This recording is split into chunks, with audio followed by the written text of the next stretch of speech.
There's no coincidence you became a musician. I know that you grew up in a musical home. Tell us about your childhood, because I know it was filled with music. Yes, I did. First of all, my parents, both of my parents, they were opera singers. So actually, I started to grow up with this opera.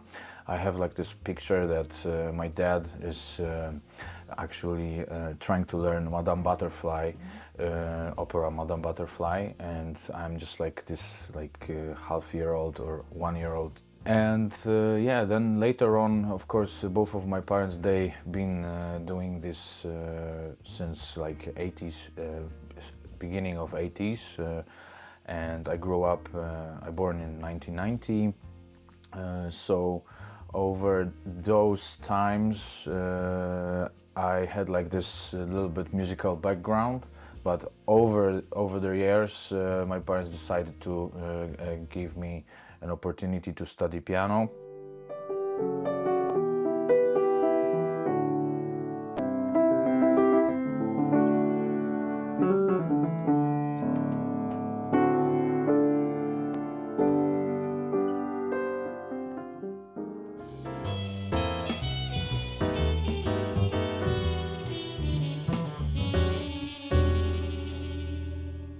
What did you find in percussion? What the percussion offered you that piano didn't? Why did you change? First of all, I think that most of my time my parents were practicing with me on piano, so I wanted to be a little bit more independent, and they had no clue what to do with the drums, so I decided to change.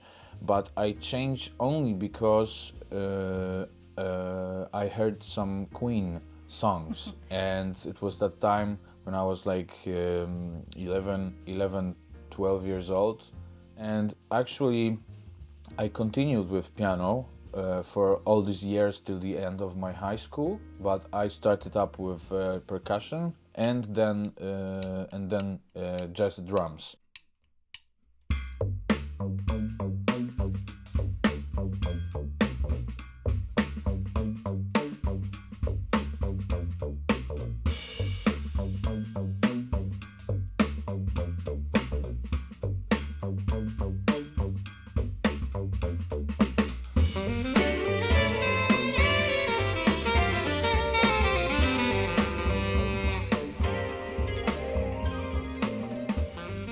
What it gave me was like a freedom out of like practicing myself and building some stuff myself. But at all, I think both of these instruments are percussion way the same, because on piano you can also use rhythm, and actually if you know some patterns on the drums to use on piano, then your jazz piano skills can also grow up because you can be more percussive. So actually piano is kind of percussive instrument, so it also helped me to develop as a drummer.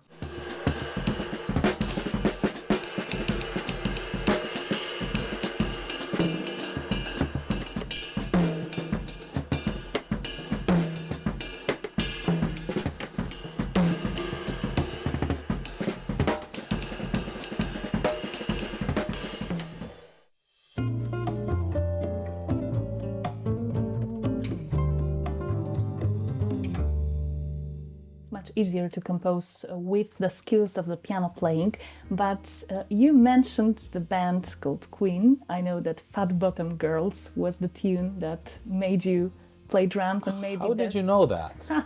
The research. I know that it changed your life, and probably because of that tune you also have this very nice rock groove attitude with your playing on drums. What kind of music were you listening when you were growing up? First of all, obligatory, it was classical music, first of all, because of my parents. So I was also listening them practicing. So imagine a cappella operas of Penderecki when you were 7, and then it's like some kind of atonal things, which if you don't add orchestra and your parents are doing this a cappella, then it's like really, I would call it spectacular, but it's like it's not like if you don't have any harmony beside that, it's quite strange.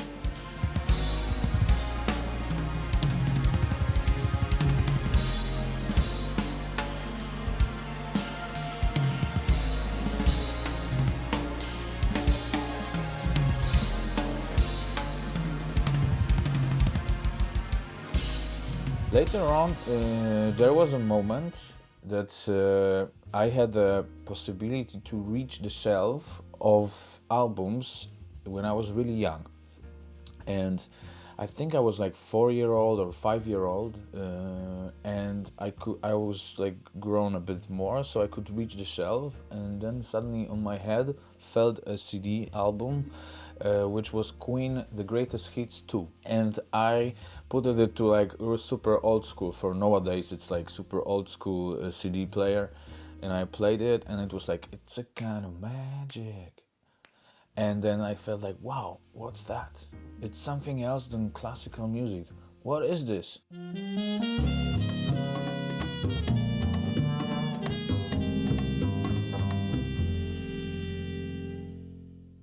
There's a lot of rock music actually here. There is a lot of rock music, there's a lot of jazz music over here. For sure, it's a topic that I used to do a lot. It was Iron Maiden. Actually, I've been on 13 concerts of Iron Maiden. Okay. I got even autographs of all the musicians and everything. So yeah, this was one of my biggest inspirations when I was in like a teenager vibe that time. And correct me if I'm wrong, but actually we can hear it a little bit on this album. This is one of your greatest album, ZK collaboration, Slow Food, and there is a lot of rock drive on it.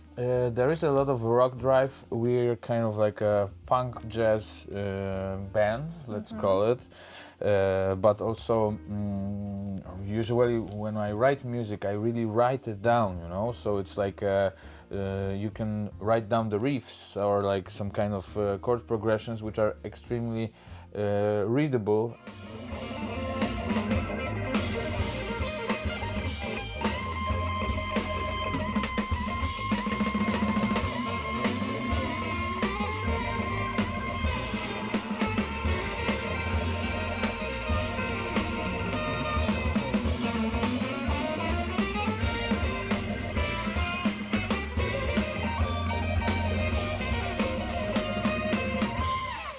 Usually jazz albums are like this, that you go to the studio, you record your session, and that's the album. And here we've been working like more than 2 years after to release that. But we released it in like a great series, which is Polish Jazz series. For example, here there's an album of big band Katowice with volume 52.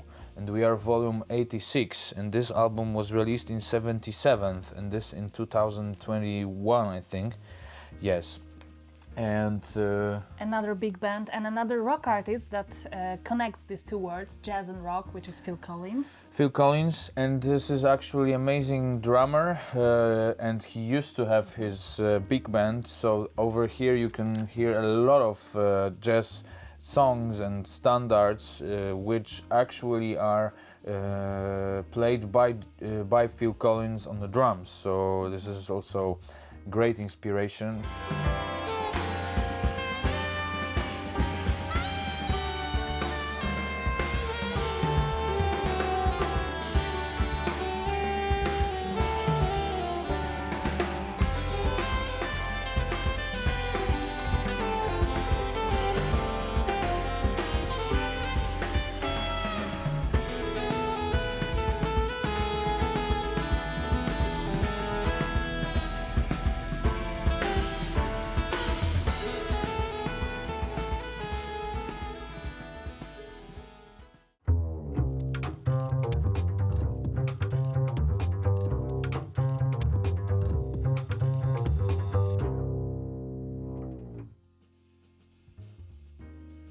So you have your own studio and you're at your home.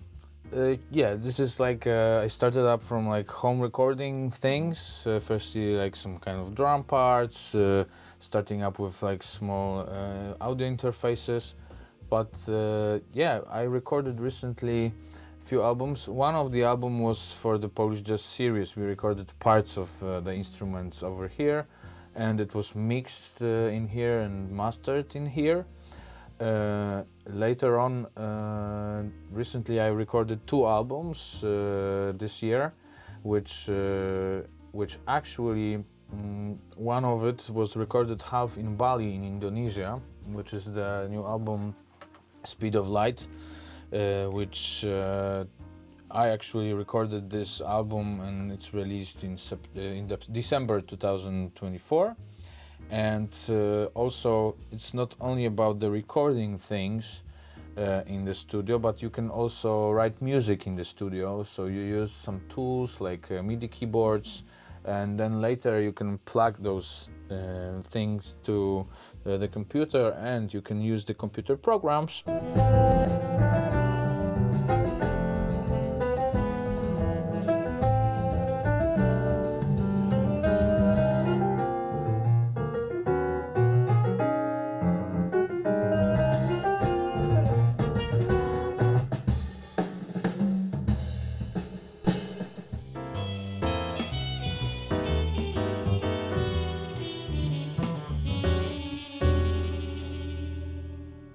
Let's talk about some important experiences of yours and places connected with those experiences.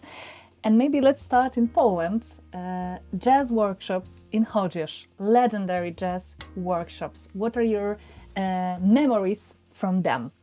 So first time I came to Chocież International Jazz Workshop was actually in 2004, when I was like 14-year-old, and I met over there, like it was like one of the first experience with jazz music and something like a non-classical experience. And I remember my parents sent me over there, and they said like, okay, see you in 2 weeks, you know. So I spent it there every summer, and I used to be a student there. And we also had like this kind of group of people that they were just coming over there, even not attending on the workshops, but just like being over there just to meet these people, great jazzmen and great musicians from around the world. And also later I started to be a faculty of these workshops, and actually this year was, last year I was 21st time in a row. So yeah, this made some kind of history for me.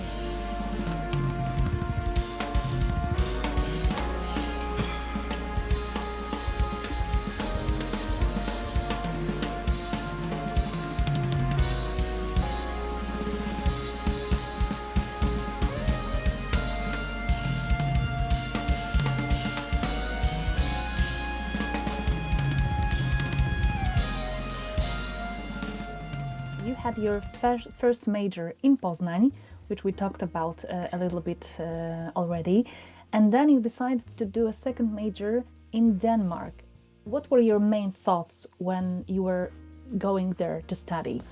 Firstly, it was a big experience. First experience I had, it was actually I went to Berlin from Poznań, which was kind of close. And then later I went to study in Denmark, which was Scandinavia, different approach, different vibrations of all these musicians.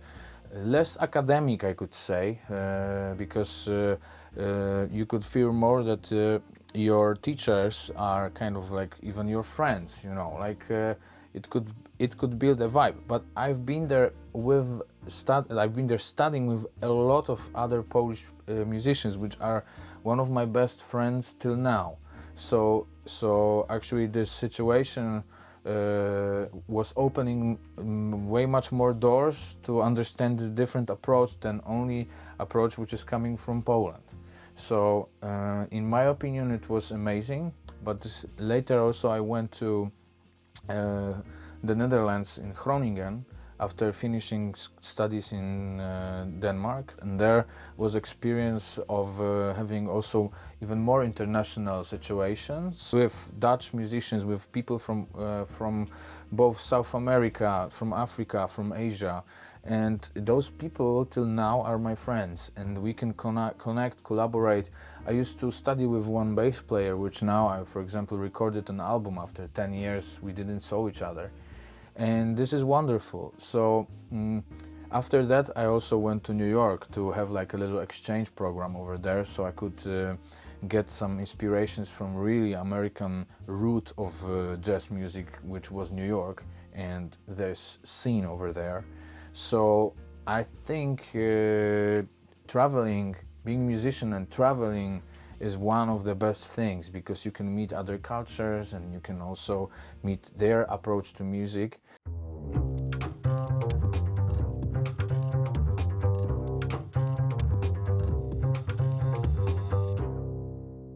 You can be all your life getting yourself like better and more experienced, but I think, in my opinion, the experience of having life situations, real life situations with playing on the instrument with other musicians can make, for example, lifetime friendships, and also experience you in understanding in this musical language. If you practice alone, it's important that you practice some exercises, that your musical language is better and better, that you can say more words in like a musical field to other musicians, and if they understand those words, then there's a real life improvisation and conversation.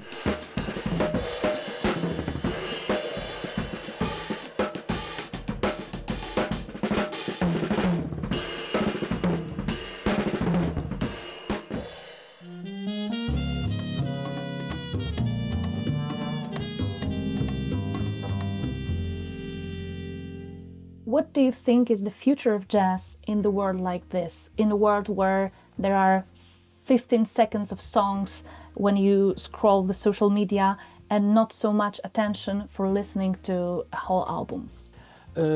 I would experience an whole album, but I know that there are so many streaming platforms that for like few dollars you can have like all music which you want in a second.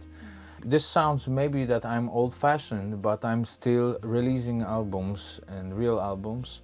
And actually now I saw that there is like a big fashion for like LPs, for vinyl LPs. So I'm also into that. As if I'm thinking of music, I think about like all genres, not only jazz, but like all genres, because the jazz comes out from something else. It comes from few other backgrounds if you read the history.